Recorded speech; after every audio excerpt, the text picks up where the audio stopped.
Everyone in Ekonlakachi always said Mr. Caustic was a little cracked. When the Ewerikes arrived, everyone said the same about Fidelis Ewerike. One night, 276 schoolgirls were taken from the government girls' secondary school in the town of Chibok in Borno State, Nigeria, and he was never the same again. Even in America, far from his homeland, his dreams became a menace. In daylight, he could be less afraid. To prove it, he would play-act merriment, shrill laughter, song, dance, at such a frenzied pitch that there was a thrill in senility. By night, he would walk. Like all men, he had been taught that girls are trouble. For some, trouble leads to desire. And so, in a way, he did not quite blame the men for the attack. He blamed the girls, but not for their beauty or innocence or their just-budded breasts. In the photographs, he looked past their uniformity, their youth, the dusk, and navy cloths draped from head to toe, and into their faces. Each night as he walked, it was the complicated stillness of these nameless girls' expressions that haunted him.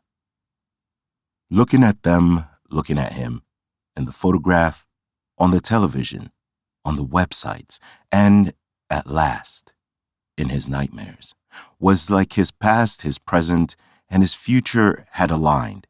And here he was, caught unawares in its flashlight.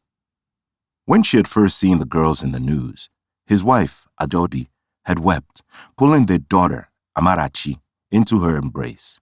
His son, Chukwudiegu, had only sighed. Fidelis walked. He did not feel pity, not exactly, not even empathy for the schoolgirls. Instead, there was something useless and angry inside him that urged him to pluck them from a part of the world that he had once, long ago, called home, and place them within his protection. He did not yet know that one can confuse protection with possession. Perhaps it was all for his sister, Ugochi, she, a child, having slipped from his grasp when he, a boy, was off doing man things. War belonged to men, but he had been just a child then. Wasn't it a privilege, in a way, to arm and flatter boys instead of men? Speak of the great feats their might could achieve, boys with their hardy and infinite innocence? Now he was only a man of holes. He had grown old overnight. Fidelis hardly remembered Ugochi's face, hadn't looked at her photo in many years. But after the kidnapping of the Chibok girls, suddenly he was in the attic, in a panic, pulling down that box and looking at her photo every moment of every day. Rather than seeing her face, he began to see his daughter, Amara, just her age. No, just their age. The Chibok schoolgirls. Just their shade of brown. Just her shade of brown, with that damned burdened expression.